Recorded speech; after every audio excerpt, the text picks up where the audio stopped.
Assalamualaikum warahmatullahi wabarakatuh. Perkenalkan, nama saya Dinda Anggraini dengan NIM A12 2021 06660. Di sini saya akan presentasikan hasil proyek UAS saya pada mata kuliah Manajemen Big Data 6801. Di sini saya akan menggunakan metode clustering untuk proses dataset. Lalu untuk informasi mengenai dataset, di sini ada 2000 data. Ada 2000 datasetnya. Kemudian ada berapa variabel? Ada ID, sex, marital status, age, education, income, occupation, dan juga settlement size. Dan di sini terdapat deskripsinya. Kemudian dan berikut ini datasetnya. Kemudian kita balik lagi. Sebelum kita memproses lebih jauh, kita harus mengimport library yang akan kita gunakan. Di sini kita menggunakan beberapa library, ada NumPy, Pandas, Datetime, Matplotlib, dan lain-lain. Kemudian kita import, dan kemudian kita juga import untuk warna visualisasi nanti. Kemudian kita load datasetnya. Di sini kita tidak menggunakan penamaan header lagi karena di datasetnya sudah ada headernya seperti ini dari ID hingga settlement size. Kemudian kita import dari drive, kemudian kita masukkan datasetnya, dan datasetnya kita namakan dataset UAS. Kemudian kita cek apakah sudah masuk. Ternyata sudah masuk. Kemudian muncul dari kolom ID hingga settlement size. Di sini ada 2000 row, berarti di sini ada 2000 data. Dan juga ada 8 kolom, berarti ada 8 variabel. Kemudian kita cek infonya.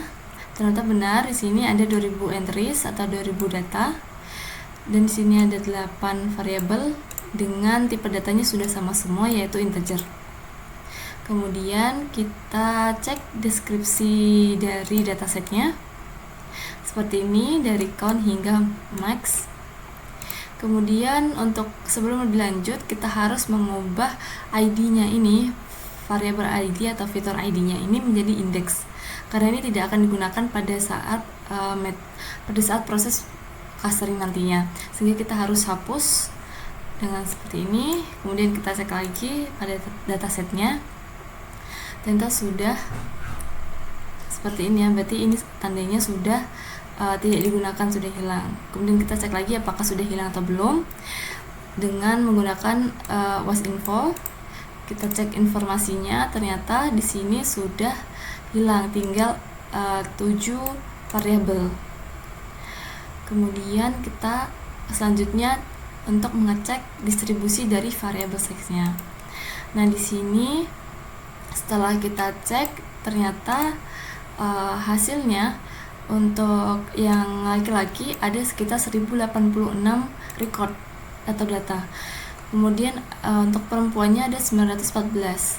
Nah, kemudian ini visualisasi datanya terlihat tidak terlalu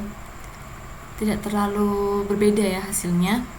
Kemudian kita cek untuk distribusi marital statusnya.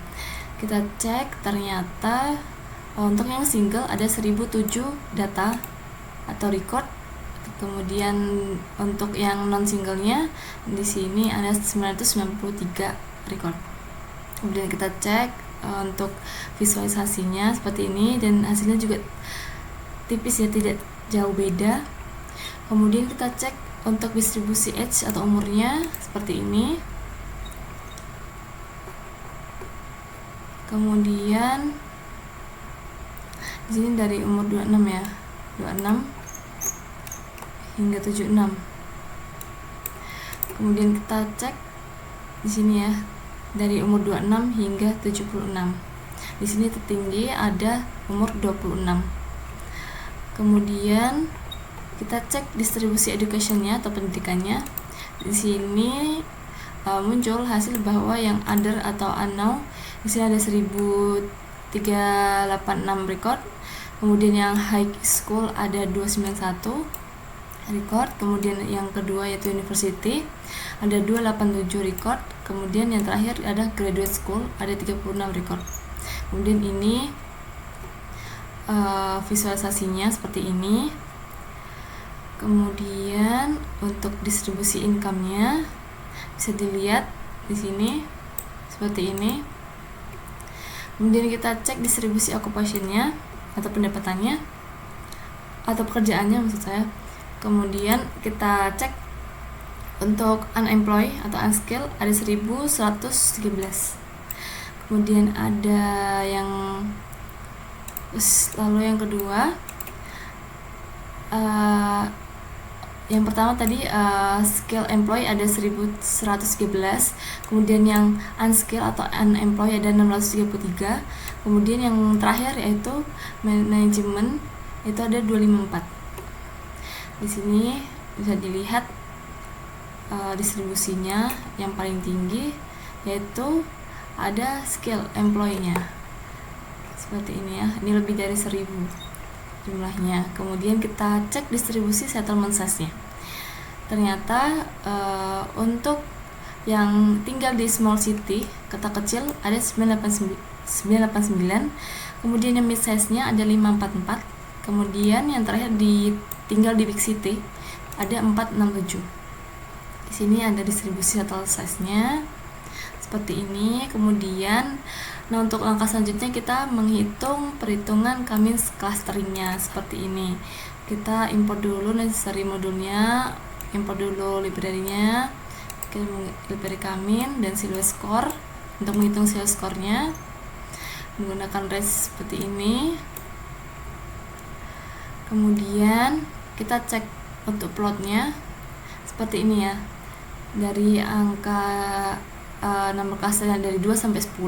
Di sini pada tabel ini maksud saya pada gambar ini terdapat lonjakan yang sangat tajam ya dari cluster 2 sampai 3.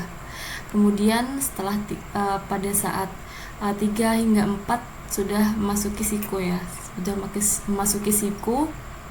Setelah itu lumayan agak stabil, walaupun ada perbedaan juga tapi sudah lumayan stabil. Kemudian kita tetapkan K optimalnya. Di sini saya pakai 3. Kemudian kita cek untuk headnya. Kemudian kita cek untuk data 10 teratas. Seperti ini, klasternya ada 0, 1, 2. Kita menjadi 3 klaster ya. Makanya itu ada 0, 1, 2. Kemudian kita lihat plotnya di sini.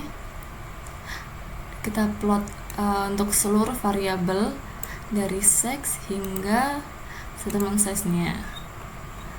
Kemudian kita bisa lihat di sini ada berapa banyak plot ya di sini untuk variabelnya. Nah, di sini temunya bahwa untuk variabel sex di sini distribusi antara laki-laki dan perempuan sudah cukup seimbang. Kemudian yang kedua untuk variabel marital status, di sini distribusinya cukup merata antara single dan juga non single. Terus yang kedua adalah distribusi yang cenderung normal dengan konsentrasi di usia yang tengah. Kemudian ada variabel age atau umur, ini distribusinya cenderung normal dengan konsentrasi di usia tengah. Kemudian klaster 2 ini cenderung memiliki anggota yang lebih tua dibandingkan klaster yang lainnya. Kemudian ada variabel pendidikan atau education. Ini ada klaster 2 itu dominan di tingkat pendidikan tinggi. Kemudian ada klaster 0 dan juga 1, ini lebih banyak di tingkat pendidikan 0 dan juga 1. Kemudian ada income. Income ini temuannya bahwa klaster 2 jelas memiliki pendapatan yang jauh lebih tinggi, mendekati nilai maksimumnya. Kemudian ada klaster 0 dan juga 1 berada di rentang pendapatan menengah ke bawah. Kemudian ada temuan lagi, pendapatan menjadi faktor pembeda yang sangat signifikan dalam clustering ini. Jadi income ini akan menjadi faktor pembeda yang sangat signifikan di metode clustering ini.